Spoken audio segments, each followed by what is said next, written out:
Des mascarades électorales, des feuilles électorales sont opérées par des dirigeants corrompus. Les institutions sont bafouées, les scrutins sont ballottés, les élections sont paralysées. Aïe aïe, on fait que reculer. Nos élections falsifiées, nos élections magouillées, nos élections falsifiées, les élections magouillées, nos élections falsifiées, nos élections magouillées. Vous êtes sur la radio La Voix du Peuple Libre, la radio de la résistance congolaise qui lutte pour la libération du peuple congolais. Le général Mokoko pourra-t-il sauver le Congo de la tyrannie? Existe-t-il encore des militaires républicains prêts à l'accompagner dans son combat démocratique? Homme que le peuple n'a jamais, ni démocratiquement, choisi, encore moins voté, mais qui s'est à chaque fois imposé par des intrigues, la trahison et la force. La meilleure est qu'il a de surcroît l'audace de se proclamer le garant d'une paix dont il est en réalité le grand fossoyeur. Franchement, il n'y a que de quoi s'indigner.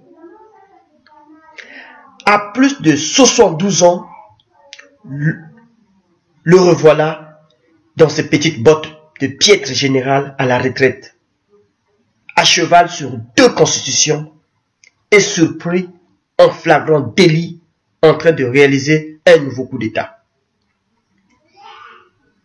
Pourtant, sans gêne ni scrupule, ce dernier, imperturbable, continue sans vergogne, avec pour complice la France, à essayer d'achever son œuvre funeste.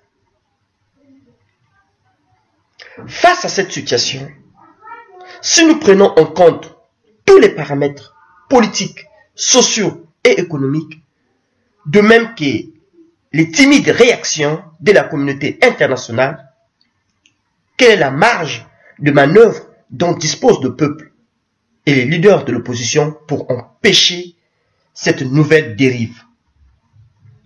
Comment procéder pour amener le changement tant espéré par le peuple? L'armée n'a-t-elle pas aussi un rôle important, sinon déterminant, à jouer pour sortir le pays de ce marasme?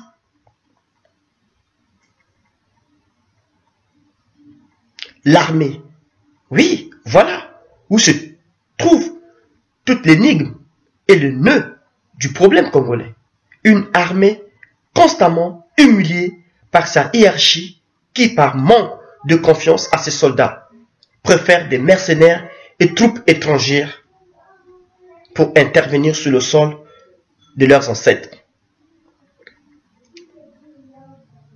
Pourtant, Sassou et son clan n'ont jamais caché leur logique du pouvoir au bout du fusil. Alors pourquoi l'armée continue-t-elle à adopter la politique de l'autruche qui consiste à refuser de voir que la situation au Congo est militaire?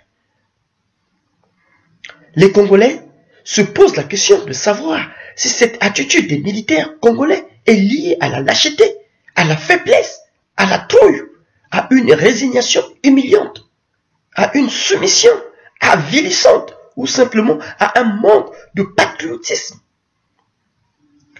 De toutes les façons, il est clair qu'une armée qui n'est plus le soutien d'une société, en devient vite le danger, dixit Gustave Le Bon.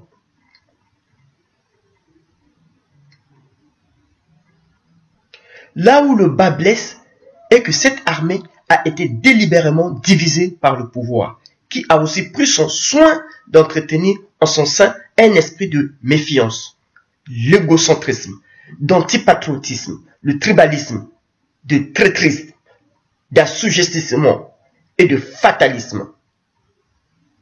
Or, la défaite et l'échec viennent du fait de la résignation, de la soumission et du manque d'esprit patriotique.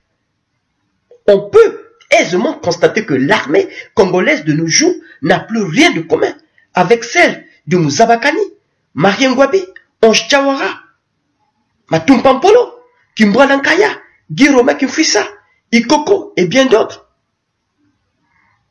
Ces derniers incarnaient une union sans distinction ethnique, l'honneur du soldat, une armée populaire au service du peuple. Ces vaillants soldats républicains, en plus de leur formation militaire, jouissaient d'une éducation civique et politique indéniable, conjuguée d'un courage sans pareil. Aujourd'hui, les Congolais se demandent comment une armée peut-elle être aussi servile face à un système mafieux et de surcroît indifférente à la lutte d'un peuple qui pourtant, dans son combat, prend en considération les doléances des militaires. Est-ce qu'il existe encore au sein de cette armée des militaires républicains et courageux au service du peuple, prêts à prendre leurs responsabilités pour combattre l'oligarchie comprador et indigne qui les opprime autant que le peuple congolais? Les Congolais constatent avec amertume et désolation que tous ces hommes ont trahi, qui ont juré sous le drapeau d'être au service du peuple et de défendre la patrie, sont en voie de disparition. Sinon, où sont-ils et que font-ils pendant que la République est en danger? Les sollicitent.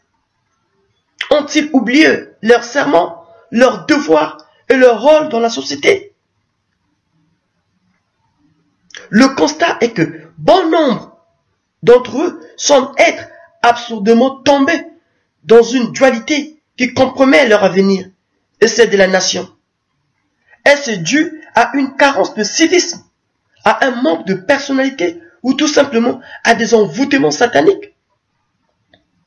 Pourquoi pas quand on sait que la passion, l'assiduité et l'importance que Sassou et son clan accordent aux médiums et aux fétiches relèvent du secret des polichinelles?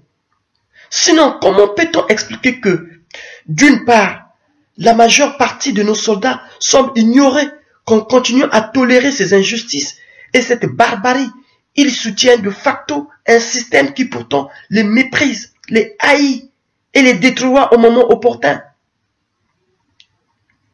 Ils semblent ne pas être conscients qu'ils sont en train de cautionner silencieusement la dégradation des principes qui régissent les déclarations universelles des droits de l'homme, la démocratie et le développement de leur pays. Quand on est neutre en situation d'injustice, c'est qu'on a choisi le parti de l'oppresseur, disait Desmond Tutu. À Albert Einstein de renchérir que le monde ne sera pas détruit par ceux qui font du mal, mais plutôt par ceux qui les regardent sans rien faire. D'autre part, ils oublient que pour Sassou, la neutralité est synonyme de la politique, de la girouette. En d'autres termes, une démission face à la loyauté qui lui est due. Ces soldats font désormais partie des personnes sur lesquelles il ne pourra jamais compter, ni faire confiance pour maintenir son clan au pouvoir. Tout ceci nous laisse présager que, telle une gangrène, ce système finira par les consommer méthodiquement l'un après l'autre.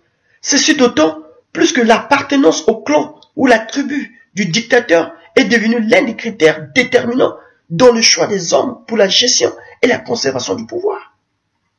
Mis à nu, tous ces facteurs, nos soldats continueront-ils de refuser de voir la vérité en face? Cependant, cela ne nous empêche pas de lancer un appel à tous ceux qui incarnent encore ce qui reste de cette armée républicaine ou populaire congolaise. Vous ne saurez jamais à quel point unis avec le peuple vous êtes forts, jusqu'au jour où être fort restera votre ultime option, disait Bob Marley. Seulement, le problème est de s'assurer que votre appui ne vienne trop tardivement, car pour espérer guérir une maladie et éviter une épidémie, il faut vite diagnostiquer le mal et rapidement utiliser les thérapies de choc nécessaires. C'est pourquoi nous sommes persuadés que l'heure a sonné pour les Congolais, où chacun doit choisir entre deux attitudes, se soumettre ou combattre. Disait Nelson Mandela. Le général Mokoko a compris que le temps du devoir est arrivé. Et l'avenir, c'est maintenant. L'apport de chaque citoyen, aussi minime soit-il, est le bienvenu. Ce pouvoir, par son arrogance, ses injustices et ses atrocités, nous amène droit à la une résistance et même à l'avènement du Robin des bois congolais. Car un officier qui se veut républicain ne peut accepter ni tolérer le règne d'un pouvoir arbitraire et corrompu dans un pays habité par des hommes et des femmes épris de paix et de liberté. Paix et liberté ne peuvent être séparés, car personne, pas même le militaire, ne peut être en paix tant qu'il n'est pas libre. Or, on ne peut gagner sa liberté qu'en montrant à l'ennemi que l'on est prêt à tout pour l'obtenir. Les militaires doivent continuellement se souvenir que bien qu'étant en uniforme et dotés de la noble mission de défendre le peuple et la patrie, ils sont aussi le peuple. C'est pourquoi leur devoir est aussi d'être aux côtés du peuple, surtout quand ils luttent pour ses droits et la vérité. Pour leur honneur, soulignons au passage qu'il ne s'agit même plus de l'honneur de soldat, mais simplement de celui de l'homme, du citoyen. Opprimé, vaillant soldat congolais, rappelle-toi que tant que tu es dans ton bon droit, tant que tu seras dans le cadre de la loi, en accord avec ta morale, en accord avec la justice et la liberté, tant que la majeure partie du peuple dont tu fais partie partage des idéaux, sois prêt à te sacrifier pour ce en quoi tu crois. L'histoire, à coup sûr, racontera ton épopée à tes descendants. Si tu n'es pas prêt à le faire, c'est que tu n'es pas digne de te trahir et de ton serment. Dans ce cas, sors les mots loi, justice et liberté de ton vocabulaire. L'histoire s'en souviendra à coup sûr, car l'honneur n'appartient qu'à ceux qui jamais ne s'éloignent de la vérité. Même dans l'obscurité et la difficulté, ceux qui essaient toujours et qui ne se laissent pas décourager par des insultes, l'humiliation ou même la défaite, disait Nelson Mandela. Souvenez-vous que, primo, c'est toujours l'oppresseur, non l'oppressé, qui détermine la forme de la lutte. Si l'oppresseur utilise la violence, l'oppressé n'aura pas d'autre choix que de répondre par la violence. Dans ce cas, ce ne serait qu'une forme de légitime défense, disait Nelson Mandela. Secondo, comme Sassou Nguesso a opté pour la violence comme moyen de régner, il restera inexorablement dans la logique du mensonge comme règle. Dorénavant, tout Congolais opprimé devra s'inspirer de la citation du président Thomas Sankara. Mieux vaut vivre un jour comme un lion que de vivre 100 ans comme un mouton.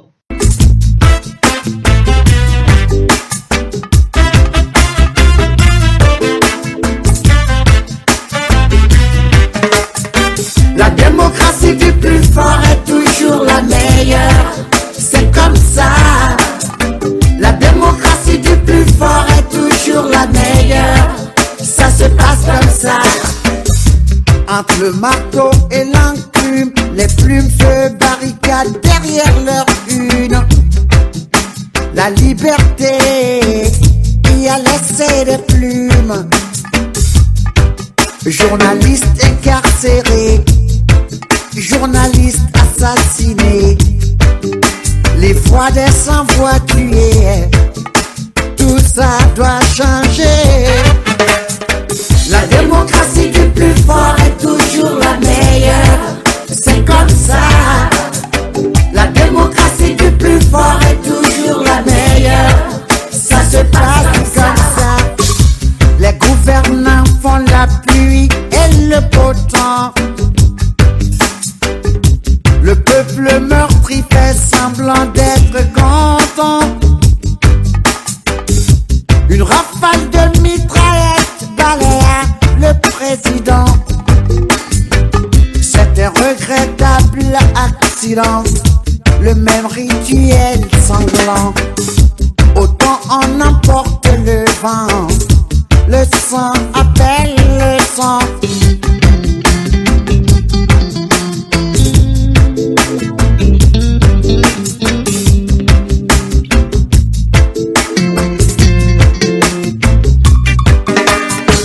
Certains chefs d'État se prennent pour des rois de lait, plus royalistes que le